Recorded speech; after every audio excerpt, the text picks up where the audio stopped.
हुए हैं कि हमने गौ माता को रोटी दी, पुण्य कमा लिया। हमने कथा सुन ली, पुण्य कमा लिया।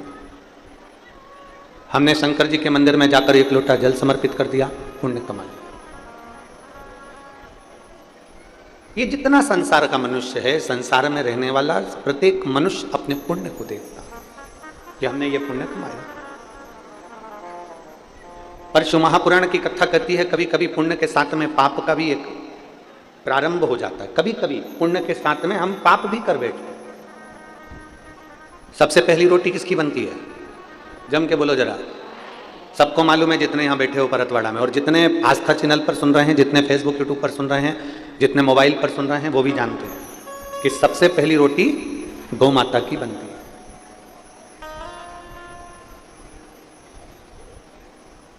झूठ मत बोलना, थोड़ा सा सत्य बोलना। सबसे पहली रोटी गौ माता की बनती है, पर सबसे आखिरी में गौ माता के मुंह में जाती है।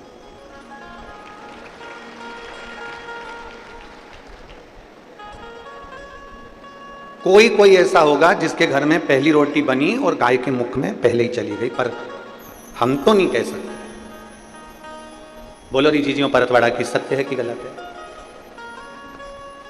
और मेरा विश्वास कहता है एक भी जीजी मेरी झूठ बोलने वाली नहीं है, वो सत्य ही बोलेगी कि पहली रोटी गाय की बनती है, पर महाराज जी वो रोटी सबसे पहले गाय के मुख में नहीं जाती है, डब्बे पर रखी रहती है। फिर धीरे धीरे घर का पूरा फैलारा उड़ जाता है, सब खाना खाकर चले जाते हैं, भोजन करके चले जाते हैं। तब दोपहर में या शाम के 3-4 बजे जब गाय आती है, तब वो रोटी उसके मुख में जाती है। बनी कब थी? सबसे पहले। गई कब?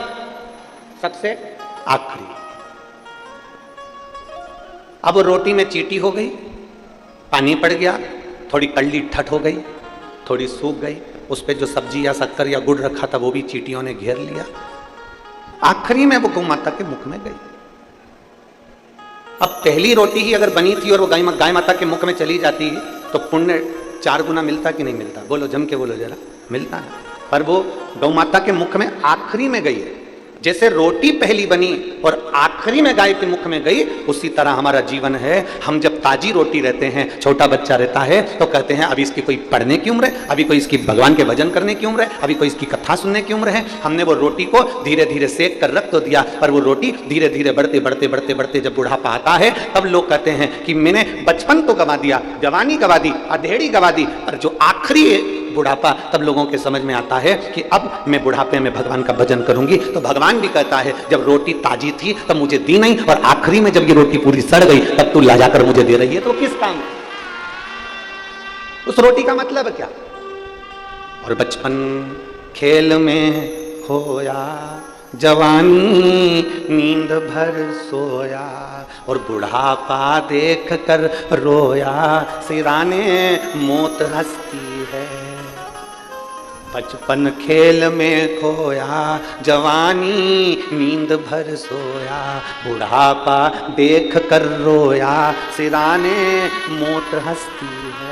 अंत समय में जब बुढ़ापा आया तो मृत्यु भी तुम्हारे ऊपर हंस रही है कि बचपन गवा दिया, जवानी गवा दी, अधेड़ी गवा दी। रोटी ताजी थी, भगवान को नहीं दी। रोटी ताजी थी, परमात्मा को नहीं दी। शरीर अच्छा था, तब भगवान को नहीं दिया। और जब रोटी पूरी गल गई, शरीर पूरा बेकार हो गया, आंख से दिखाई नहीं दे, कान से सुनाई दे नहीं दे, मुंडा में सारा सोफा सेट निकल गया।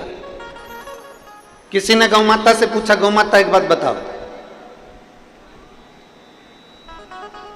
सबसे पहली रोटी घर में बनती है और सबसे आखिरी में तुम्हें मिलती है। सास अपशब्द कह सकती है, किसी को बहुत लेट अगर भोजन दिया जाए, सब खा ले उसके बाद दिया जाए, तो वो भी अपशब्द कह सकता है।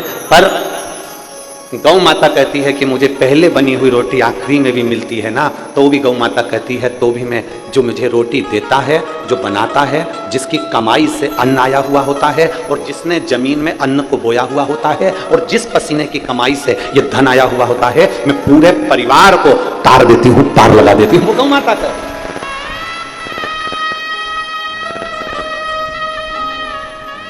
वो गौ माता। भले तुम बाद में दिए तो भी उसने कल्याण कर दिया। कल हमसे किसी ने प्रश्न किया था कि गुरुजी, आजकल लोग नकली का दिखावा बहुत करते हैं, मस्तक पे चंदन लगा लेंगे, बाल बढ़ा लेंगे, त्रिपुंडा लगा लेंगे, गले में रुद्राक्ष पहन लेंगे और कितना कितना भस्मी जमा लें, कितना दिखावा करते हैं आज के जमाने में। आप कुछ कहते नहीं हो। हमने कहा क्या कहें, शिव महापुराण की कथा तो यहां तक तुलसीदास जी कहते हैं कि तुलसी झूठे भगत को, तुलसी झूठे भगत को मान रखत भगवान। तुलसीदास जी का चरित्र कहता है कि भले वो झूठा भगत हो, भले उसने झूठ का स्वांग रच रखा हो, भले वो लोग को दिखाने के लिए भगत जी बन गया हो, भले दुनिया के लोगों को दिखाने के लिए उसने चंदन लगा लिया हो, भले दुनिया के लोगों को दिखाने के लिए उसने माला पहन ली हो, भले दुनिया के लोगों को दिखाने के लिए वो झूठा भगत बन गया हो, इसके बाद भी मेरे शंकर भगवान भले झूठा भगत है पर मेरा शंकर उसका कल्याण कर ही देता है।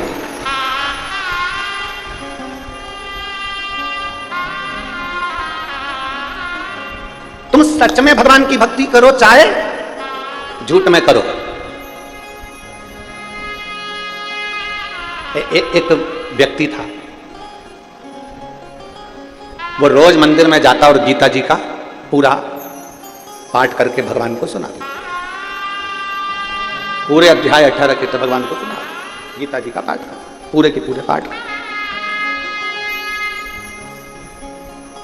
अब जो गीता जी थी वो पूरी संस्कृत में थी और वो जो व्यक्ति था उसको संस्कृत आती नहीं थी, तो बस वो तो जो उसमें मिल जाता वो उसको पाठ पढ़ देता और सुना देता था, भगवान को पाठ करके सुनाता। 18 साल हो गए उसको गीता जी का पाठ करते करते मंदिर के अंदर, परंतु उसकी जो संस्कृत में जो मंत्र बोलता था वो सब टूटे फूटे जो उससे बन जाता वैसे।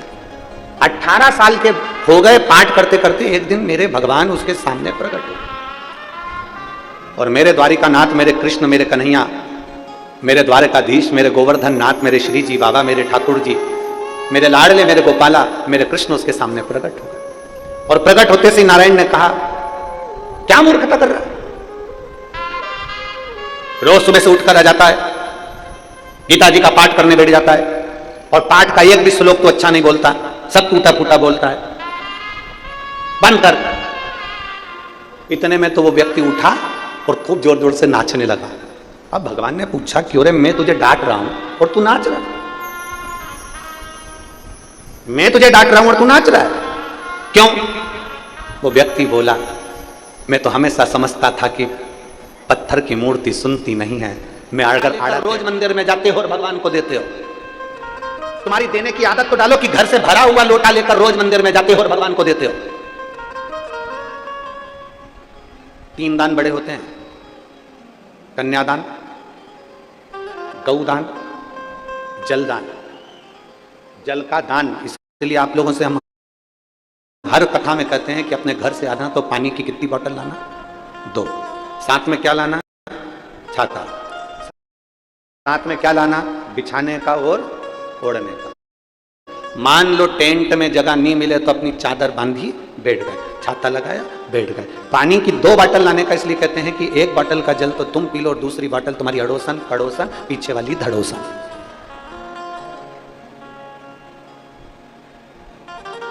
कौन कौन जम के बोलो? अड़ोसन पड़ोसन पीछे वाली धड़ोसन। इनको वो पानी अगर प्यास लगे तो अपने घर से जो जल भर के लाए हो वो इनको दो।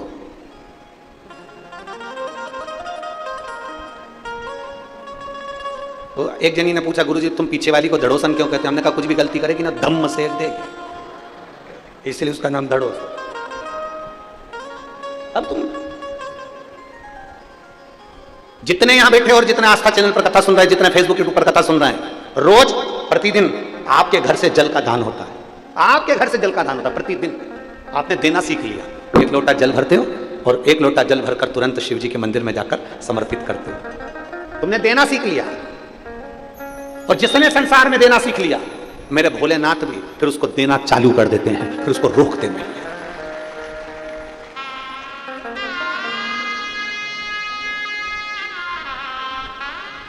उल्टा जपो, सुल्टा जपो, अच्छा जपो, बेकार जपो, श्लोक आए तो जपो, ना आए तो जपो, भगवान का नाम कैसे भी जपो, मेरा भगवान पार जरूर करता।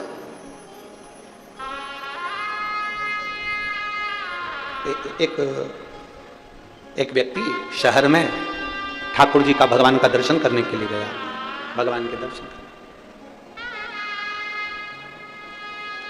और भगवान का दर्शन करने के लिए जैसे ही भगवान के मंदिर में पहुंचा, वहां के पंडित जी बहुत अच्छी स्तुति गा रहे थे। वहां के पंडित जी बहुत सुंदर स्तुति गा रहे हैं, बहुत सुंदर। पंडित जी बोल रहे थे, विश्वनाथ के श्री चरणों में नयन मेरे अटके।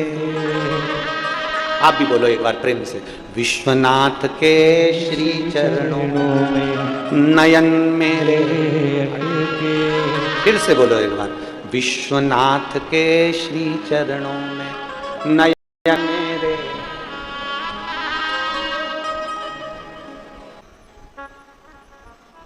शिव की स्तुति में आप जैसा भजना चाहो वैसा मिल जाए। शंकर भगवान को आडंबर पसंद नहीं है। तुम्हारे दुनिया के लोग कितना भी आडंबर कर लें, 4 घंटे तक खूब जो आडंबर करना करो, एक साधारण सा भगत आता है, 1 लोटा जल लाता है, शिव जी को चढ़ाता है, बेलपत्री धोता है, वही बेलपत्री शिव जी को चढ़ा देता है, मंदिर की सफाई कर देता है, मंदिर का श्रृंगार कर देता है, उन्हीं चढ़े हुए फूल से ही भगवान को वापिस सजा देता है। वो अपने साथ फूल भी नहीं लाया, जो थे उसी को उठा लिया और वापिस भगवान का श्रृंगार कर दिया। इतने में तो भी मेरा शंकर प्रसन्न है। मेरे देवादिदेव महादेव को एक क्षण देख लीजिए। जब जल चढ़ाओ तुम्हारी चित्तवृत्ति शिव में हो, जब जल चढ़ाओ तुम्हारा मन शंकर में, फिर कहीं नहीं देखना। पड़ोसन कुछ भी कह रही हो, पड़ोसन कुछ भी कर रही हो, आसपास के लोग कुछ भी कर रहे हो, अपन अपना काम करो। जल चढ़ाया, भगवान का श्रृंगार करा, मंदिर का पूजन करा। कई कई माताएं झगड़ा भी करती है, अब भी मैंने श्रृंगार करा था और तू पानी डाल के चली गई। मैंने अभी श्रृंगार करा था, तूने पानी डाल दिया।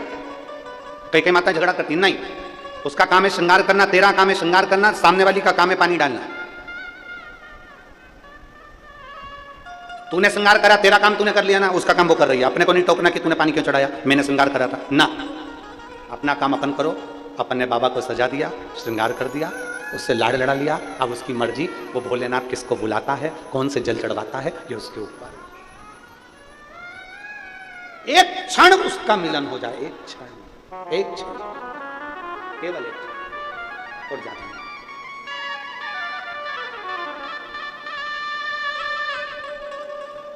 वो हम एक लाइन पहले गुनगुनाते थे, गाएंगे नहीं बेसिकली गुनगुना लेंगे। हो हम पहले बहुत गुनगुनाते थे।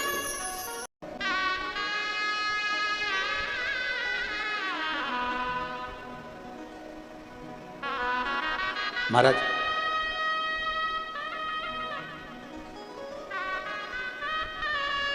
वो कहते हैं ना,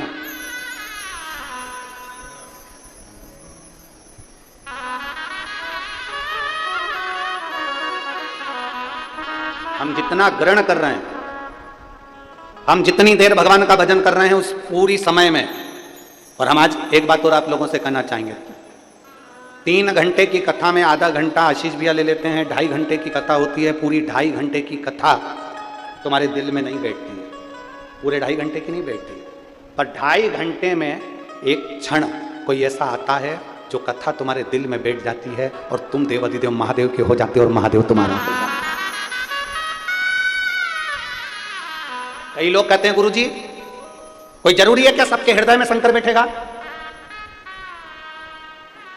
हम कहते हैं पानी बरस रहा है, बाहर निकले हो तो गीले तो हो गए, बस ये है कि अंदर तक गीले नहीं हुए तो बाहर से हो गए, कोई अंदर से हो गया, कोई बाहर से हो गया। उसी तरह शिव महापुराण की कथा अगर बरस रही है और जो कथा के पंडाल में पहुंचा है, जो कथा के पंडाल के सामने पहुंचा है, जो टीवी पर सुन रहा है, जो मोबाइल पर सुन रहा है, जो फेसबुक यूट्यूब पर सुन रहा है, जो पंडाल के बाहर या अंदर बैठकर सुन रहे हैं, बाबा देवादिदेव महादेव की कथा में थोड़े ना थोड़े गीले तो जरूर हो गए। मेरा बाबा तुम्हारा कल्याण तो जरूर करेगा, निश्चित है वो करेगा जरूर।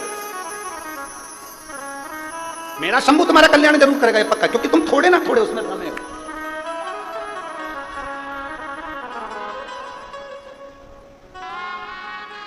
महाराज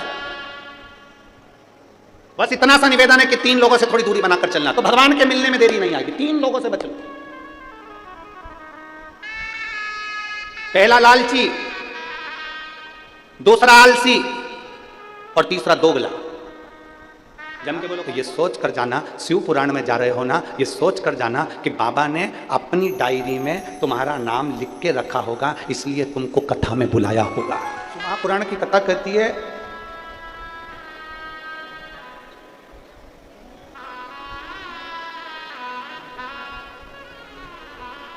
जो धन हमें मिला है वो धन भी अगर सही मार्ग का हो, सतमार्ग का हो और श्रेष्ठ हो तो हमारा जीवन सही चल सकता है।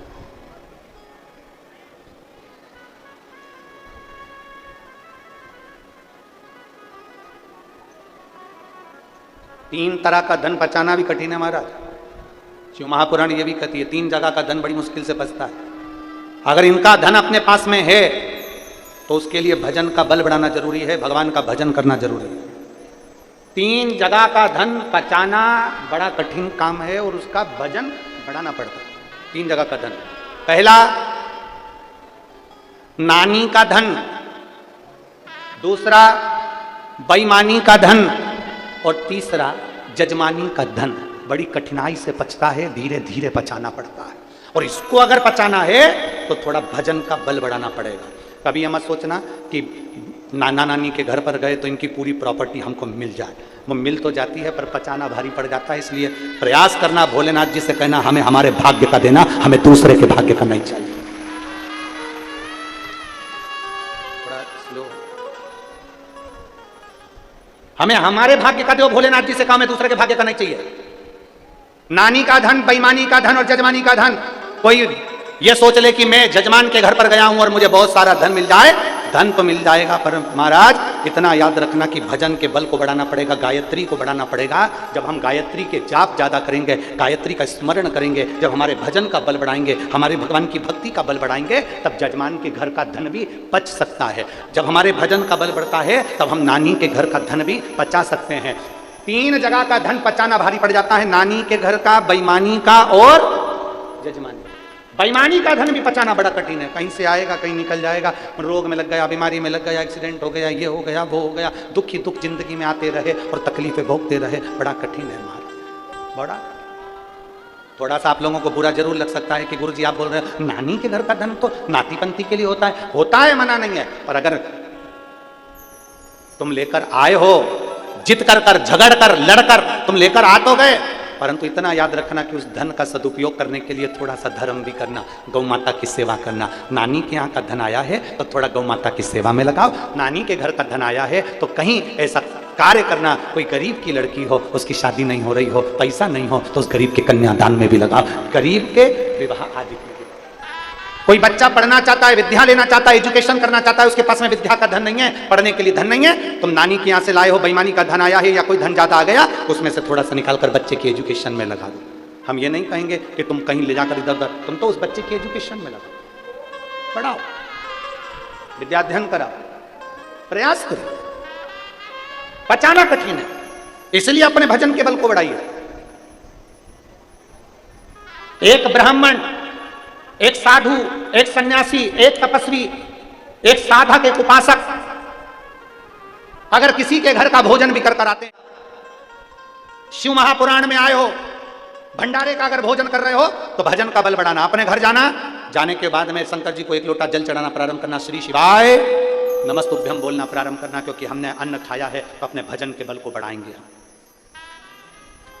अपने भजन के बल को बढ़ाएंगे, कैसा भी करो, कैसा भी करो, पर करो। बहुत कठिन में पछता है, बहुत कठिन। शिव महापुराण की कथा कर रही है, भगवान शंकर का चरित्र कर रहा है, शिव महापुराण की कथा कर रही है। भगवान देवादिदेव महादेव ने समझाने का प्रयास किया ब्रह्मा जी को, देवादिदेव महादेव ने समझाने का प्रयास किया था देवर्षि नारद को। नारद जी से भी भगवान शंकर ने कह दिया था, नारद तुमने कामदेव पर विजय प्राप्त कर ली, पर इतना याद रखना ये किसी के पास जाकर मत बोलना कि तुमने कामदेव पर विजय प्राप्त कर ली। पर नारद जी नहीं माने, अपने अहम में डूबे थे देवर्षि नारद। अपनी गुणवत्ता दिखाने के लिए भगवान नारायण के पास पहुंचे और देवर्षि नारद ने भगवान नारायण के पास जाकर कहा, जिसको शंकर भगवान नहीं जीत पाए, जिस कामदेव पर शंकर भगवान विजय प्राप्त नहीं कर पाए, उस कामदेव पर विजय मैंने प्राप्त करी है। भगवान विष्णु के नेत्र से जल बह गया। जिस शंकर की आराधना मैं करता हूं उस शंकर की निंदा आज देवर्षि नारद के मुख से सुन रहा हूं। शिव महापुराण की कथा कहती है, शंकर की निंदा करने वाला और शंकर की निंदा सुनने वाला, इन दोनों को पशु की योनि मिलती है, इन दोनों को पशु का मुख मिलता है। और हुआ, देवर्षि नारद जी ने भगवान शंकर जी की निंदा कर दी थी, इसलिए बंदर का मुंह लगा था, और भगवान नारायण ने शंकर जी की निंदा सुन ली थी, इसलिए घोड़े का मुंह लगा था। हाईगिरी अवतार कोई निंदा कर रहा है शंकर जी की। और एक और बात अपने भीतर उतार कर रखना, शिव खुद की निंदा सहन कर लेते हैं, शंकर खुद का अपमान सहन कर लेते हैं, पर शंकर अपने भक्त का अपमान कभी सहन नहीं कर पाते हैं। उसका जवाब तो मेरा देवादिदेव महादेव देता जरूर है, थोड़ा देरी से देता है पर देता जरूर है। शिव खुद के अपमान का जवाब भले ना देंगे, शंकर अपना अपमान सहन कर लेंगे। शिव अपना अपमान सहन कर सकते हैं पर अपने भक्त का अपमान सहन नहीं कर सकते। उसका जवाब देवती महादेव देता है। समय आता है, समय की प्रतीक्षा करना चाहिए। इसलिए पुरुष छत्तीसगढ़ में शिव महापुराण की कथा दोपहर में 2 बजे से 5 बजे तक प्रारंभ हो जाएगी। ये 12 तारीख को विराम होगी और 16 मई से छत्तीसगढ़ कुरुद में कथा प्रारंभ हो जाएगी दोपहर 2 बजे से 5 बजे। उस कथा का नाम हमने दिया गौरी शंकर शिवपुराण। वहां प्रारंभ मिले मौका अपने नजदीक में भगवान से कहना ये शरीर ऐसा बनाकर रखना तेरी कथा में पहुंचता है। शंकर को जानना सरल नहीं है। देवऋषि नारद तक भगवान शिव को नहीं जान पाए थे, जाकर निंदा कर दी भगवान विष्णु के सामने और देवऋषि नारद को बंदर का मुंह लगाना पड़ा। भगवान नारायण ने निंदा सुन ली तो घोड़े का मुंह लगाना पड़ा। हयग्रीव अवतार हो गए। रामचरितमानस में आता है नारद जी को बंदर का मुंह लगा था। केवल निंदा, कुछ भी कह देना, कुछ भी बोल देना सरल है पर उसका भोग भोगना बहुत कठिन है। भोगना कठिन है। अभी हमने कथा में कहा था कि 3 लोगों से बचना, लालची, आलसी और दोगला। दोगलाई करने वालों से भी बचने का प्रयास करना कि कोई तुमको वो कहते हैं ना कि एक बात बोले बुरी तो नहीं लगेगी, अरे जम के तो बोलो, पक्का बोल दे। सब जगह पर लिखा रहता है कुत्तों से सावधान, पर हम तो कहेंगे इंसान से भी सावधान। कुत्ता तो मालूम है कि काटेगा इसलिए सावधान हो जाओ, पर कोई तुमसे गले लगकर कब छुरा घोंप कर जाएगा मालूम नहीं पड़ पाएगा। सावधान। कई लोग आते हैं कथा के अंदर, भक्त आते हैं, भजन करने वाले आते हैं तो चोटते भी आते हैं। यहां कुत्ता चैन नहीं चुरा ला, तुम्हारे पास में ना जाने कौन बैठा होगा, बैठी होगी और इतनी धीरे से सफाई करेगी। इसलिए सावधान इंडिया, इसलिए सावधान। दीवार पर लिखा रहता है कुत्तों से सावधान और हम सावधान हो जाते हैं क्योंकि कुत्ता मालूम है काट खाएगा। पर इंसान से भी सावधान रहने का प्रयास करना कि यह कब तुम्हारे साथ रहते रहते कब छल कर कर तुम्हें छुरा घोंप कर चले जाएगा मालूम नहीं पड़ पाएगा। सावधान रहिए, सावधान।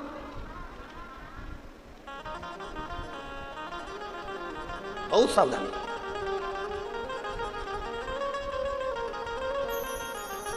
सबसे ज्यादा पहचान होती है मनुष्य की वाणी से, मनुष्य की पहचान होती है। मानव की पहचान मानव की वाणी से होती है। वो मानव की वाणी से पहचाना जाता है कि मानव कैसा होगा। अगर एक पहचान व्यक्ति की करना है तो उसकी वाणी से पहचान करी जा सकती है। अगर बहुत ऊंचे पद पर बैठने वाला बहुत सरलता के विषय में, नम्रता के विषय में बात करे, समझ लेना वो सहज सरल होगा। मालूम पड़े कठोरता के विषय में बात करे, समझ लेना ये भीतर से भी ठीक नहीं है, कभी भी छुरा घोंप कर जा सकता है। वाणी की मिठासता से उसको समझने का प्रयास है।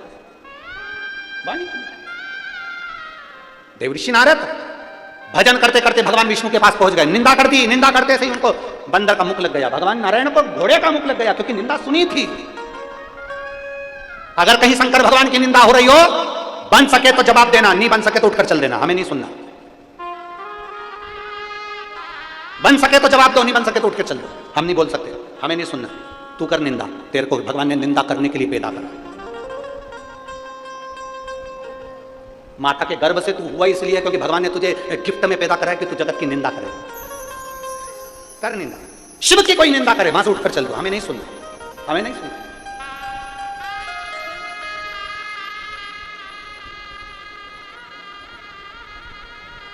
हमसे कई लोग कहते हैं तुम्हारे शंकर भगवान भांग धतूरा धारण करते हैं। हम उनसे कहते हैं तुम हमारी बात करो महादेव की नहीं। फिर कोई प्रश्न करता है शंकर भगवान ऐसी प्रेरणा दे रहे हैं, भांग पीते हैं तो दुनिया के नए नए नवयुवक लड़के लड़कियां भांग पी रहे हैं, ये प्रेरणा देना चाहिए? हमने कहा शंकर भगवान ने तो विष भी पिया था, लिया पी ले, ये कोई प्रेरणा है? शिव की निंदा हम नहीं सुने, शंकर भगवान की निंदा हम नहीं सुनते। और कोई करता भी है तो वहां से उठ के चल देते, हम बोलते ही नहीं। क्या बोलो, सब परम आभूषण है, मौन रहना, चुप रहो। समय आया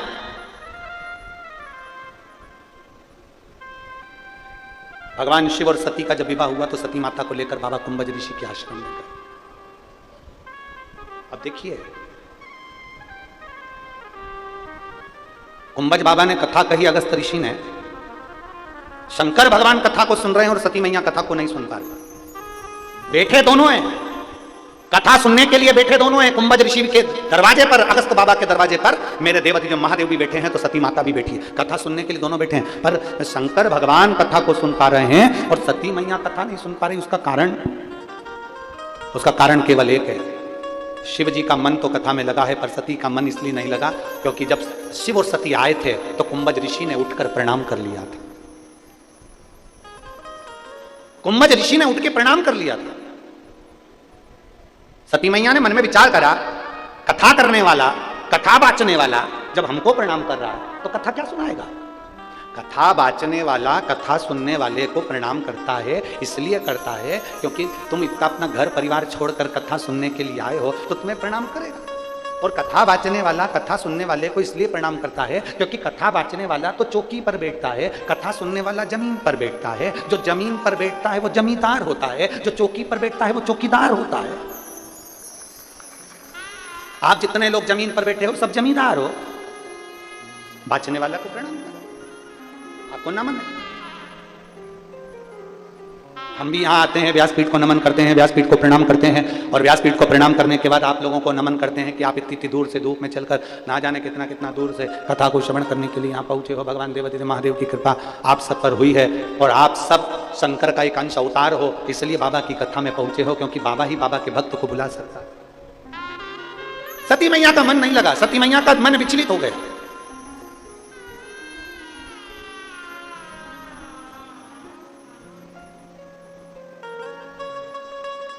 सती मैया का मन विचलित हो गया। चले, कथा का नियम है, कथा में बैठकर हाथ जोड़कर जो मांगेंगे वो मिलता है। सती मैया कथा में बैठी थी और उसने हाथ जोड़कर मांग लिया, मेरे पति भी काम मुझे लेकर आए। शादी होने के बाद तो लोग घूमने के लिए दूसरी जगह जाते हैं, ये मुझे कथा सुनाने लाए। कितने सारे अरमान धर्म पत्नी के रहते हैं और वो कितनी सोच कर आती है, हम शादी के बाद में गोवा घूमने जाएंगे, हम शादी के बाद में ये द्वीप वो द्वीप घूमने जाएंगे, और मालूम पड़े शादी के बाद पत्नी घर पे और पति कह दे कि मेरे 25 दोस्त आ रहे हैं और तुझे खाना बनाना है, खाना बनाने वाली नहीं आएगी, तो पत्नी के दिल के अरमा आंसुओं में।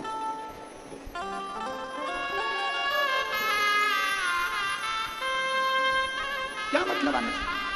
सती मैया के मन में बात आ गई। सती मैया ने सोचा मेरे को तो जाना था पति के साथ में भ्रमण करने के लिए, और भोलेनाथ जी लेकर आ गए कथा सुनने के लिए। अब मन लगे, एक नियम है, शादी के बाद में दूल्हा दुल्हन को सत्यनारायण जी की कथा सुनवाई जाती है। बोलो सही है कि गलत है?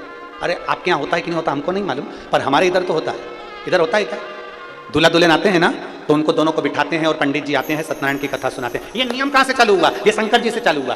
शंकर भगवान के विवाह जब सती माता से हुआ था तो सती माता को लेकर कुंभज ऋषि की यहाँ कथा सुनने गए थे। उस दिन से नियम बनाया गया कि दूल्हा दुल्हन को शंकर भगवान की पवित्र आनंदमय कथा का रसतत्व ग्रहण कराया जाए, इसलिए सत्यनारायण की कथा सुनाई जाती है। और उसमें देखा जाता है दोनों में मन किसका लग रहा है। अब पत्नी तो इतना सारा घूंघट डाल के बैठती है, पंडित जी इति श्री रेवा खंडे प्रथम अध्याय, इतने में पत्नी कोई भी क्रिया नहीं करी, तो इतने में पति ने उसको, क्योंकि तो हाथ में फूल लेके बैठी थी, इनको क्या मालूम, वो तो लगी घूंघट के अंदर।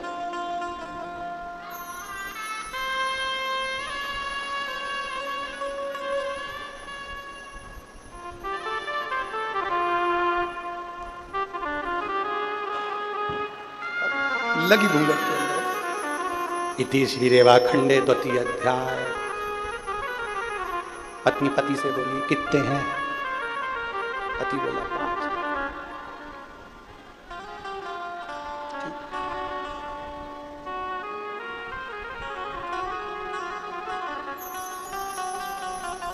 पति को भी समझ में आ गया, शंकर भगवान की सती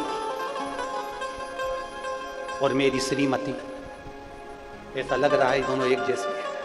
इसका मन भी नहीं लग रहा, चित्त नहीं लग रहा। और एक बात कहूंगा, इस पवित्र व्यासपीठ से जब से शिव महापुराण की कथा लोगों ने सुनना चालू करी है, भक्तों ने, तब से मेरी नवयुवक जितनी बहुएं हैं, जितनी बेटियां हैं, जितनी माताएं हैं, इनमें शंकर जी की भक्ति का बल बढ़ा है। मेरी जितनी बहुएं हैं, जितनी बेटियां हैं, जितनी युवान बेटियां हैं, इनमें भक्ति का बल बढ़ा है। पति अगर कहीं जाने का बोलता है तो सबसे पहले घर की बहुएं कह देती है सीहोर चलें, उज्जैन चलें, काशी चलें, भीमाशंकर चलें, त्र्यंबकेश्वर चलें। ये भक्ति का बल है। अब बहुएं ये नहीं कहती कि हमको कहीं जाना, अब तो कहती हैं अपने काम करते हैं, अयोध्या चलते हैं, राम जी का दर्शन भी कर आएंगे, अवध की सरयू का स्नान भी करेंगे। ये भक्ति का बल बढ़ा। इसको भक्ति का बल बढ़ा था ना। सती मैया मन नहीं लगा, सती मैया ने मन में सोच लिया इससे तो अपने प्राण त्याग देती तो अच्छा था, अपने शरीर को जलकर भस्म कर देती तो अच्छा था। कुंभज ऋषि ने विचार कर लिया, जो कथा में बैठकर मांगा है वही होता है। शंकर भगवान ने राम जी का दर्शन मांगा था तो उनको राम का दर्शन हुआ, और सती मैया ने अग्नि में अपने शरीर को त्यागने की बात करी थी, इसलिए उनका शरीर अग्नि में जलकर भस्म हुआ। जो मांगा था वो हुआ, जो मांगा। दक्ष प्रजापति के यहाँ यज्ञ चल रहा है, बड़े बड़े बहुत सबको बुलाया गया है, पर शिव को आमंत्रित नहीं करा गया था, क्योंकि शंकर भगवान सभा में दक्ष प्रजापति का सम्मान नहीं कर पाए थे। अपने ससुर को इज्जत नहीं दे पाए थे, और ऐसा नहीं है कि इज्जत नहीं दे पाए, देख नहीं पाए थे, बैठे थे, सब उठ के खड़े हुए थे, शंकर भगवान तो मस्ती थे, बैठे थे। पर लोगों की भी आदत है ना, इतने सारे लोग जयराम जी की कर रहे, हर हर महादेव कर रहे, हाथ हिला रहे, इतने सारे लोग प्रणाम कर रहे, इनको वो नहीं दिख रहा, जो प्रणाम नहीं कर रहा ना वो नजर आ जाता है। अहंकारी जो व्यक्ति होता है ना, उसको ये सबसे पहले वो ये देखता है कि मुझे किसने प्रणाम करा, किसने नहीं करा। अभिमान जिसके भीतर हो। दक्ष प्रजापति को लग गया, यहां की आवाज बड़ा रिटर्न वाली, दक्ष प्रजापति को लग गया, और दक्ष प्रजापति ने जैसे ही देखा कि शिव ने मुझे प्रणाम नहीं करा, श्राप दे दिया, मैं शंकर तुम्हें श्राप देता हूं, तुम शमशान में निवास करोगे। शमशान। मेरे भोले बाबा बड़े प्रसन्न हो गए। मेरे ससुर ने मुझे प्लाट भी दिलाया, तो ऐसी जगह दिलाया जहां कोई कब्जा नहीं करेगा, शमशान में मेरा निवास होगा। जो मौन है शमशान, जहां शिव का निवास है, शंकर मौन होकर बैठे रहते हैं। दुनिया का व्यक्ति कहीं पर भी भटके पर अंतिम विश्राम तो शंकर की गोद में ही मिलता है, शिव की गोद।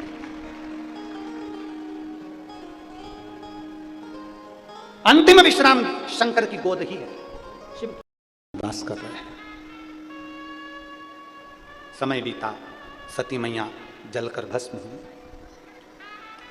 क्रोध में देवादिदेव महादेव ने केश तोड़कर बाहर फेंका, वीरभद्र की उत्पत्ति हुई। रुद्रगण को भेज दिया, जाओ पूरी यज्ञशाला विध्वंस कर दो।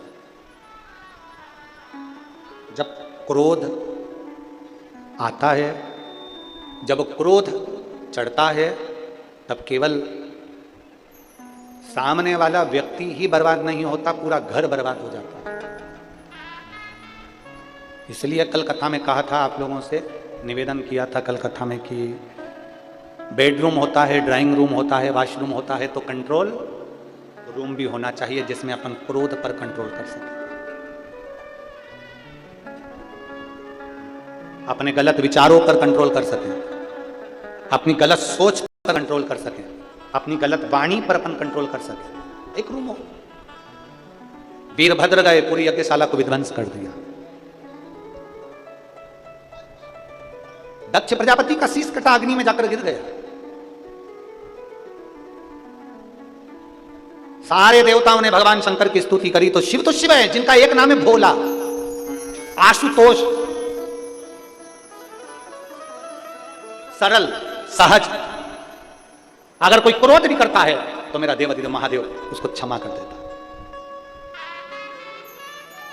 सबने स्तुति करी, भोलेनाथ बाबा, शंभु त्रिकालदर्शी, कैलाशी, विनाशी, हे शंकर करुणा करिए बाबा, हे भोलेनाथ।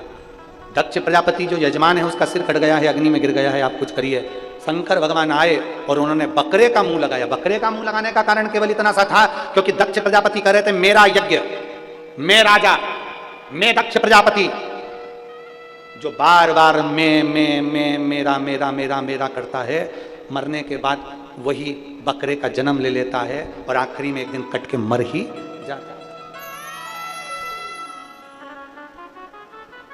तो बकरा ना तो हिंदी बोलेगा ना अंग्रेजी बोलेगा, बकरा बोलता है तो बब बब बोलता है, बकरे को सुनना वो बोले बब बब। अब जैसे ही दक्ष प्रजापति का सिर लगा बकरे का, दक्ष प्रजापति ने शिव जी की स्तुति करी, चिल्लाकर बोला बब बब बब। शंकर जी को बड़ा अच्छा लगा, मेरे ससुर जी कितनी जोरदार स्तुति कर रहे हैं।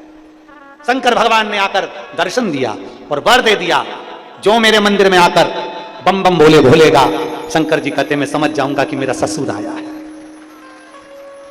और कोई अगर स्त्री भी बम बम बोले बोलती है तो शंकर जी समझ जाते सास भी आई। बम बम बोलो बोलो जम के जरा एक बार हो जाए। बम बम बोल बम का नारा है सारी समस्या का हल। कोई लेट बनता है कोई जल्दी बनता है, शंकर को जल चढ़ाने वाला एक दिन सेठ जरूर बन। शिव तत्व की प्राप्ति शंकर ओ घड़दान।